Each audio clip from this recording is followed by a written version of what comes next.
Race 1, I like Persevere here. I think he's going to be a big price. The better ground is going to suit the son of Sir Percy, whose maiden form isn't bad. And also coming out of maidens, we have Black Key. Now, this horse ran a blinder when just touched off last week at Fairyhouse, and I think he's a very big chance here coming into handicap company. Quite an interesting race we have here, and I think Le Marteland, the Noel Meade trained horse, he certainly has the ability to get involved here. It is a trappy contest.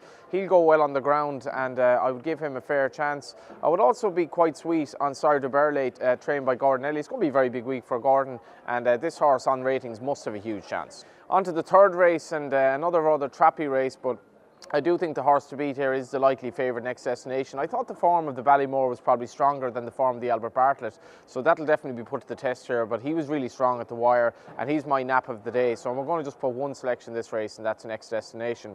And that brings us on to a very, very interesting renewal of the Gold Cup. We don't have any Manella Rocco here. I thought he had a bit of a chance. The ground might be a small concern now for Old Respect, but I still think he's the horse to beat.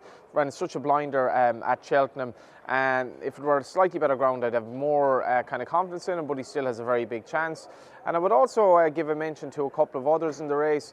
Jack Adams Day might be gone. Kalulta Vic, probably a little bit of an issue maybe with his jumping, but I think the horse who ran such a blinder in the Irish National Bells Hill, he merits an inclusion as well, so I'm going to put him as my second selection. And now we're on to a fascinating new love the bumper. I'm going to take a flyer on the two Gordon Ellie trained horses here and hope that we might be able to take a large chunk of those left out of the pool. Felix Desjy, he was too keen at Cheltenham, and I certainly think Rapid Escape is a horse that is over priced really at this stage. You know, he ran so well earlier on in the season, and I'd forget he's run the last day. He's a very big player here. That brings us on to the last race.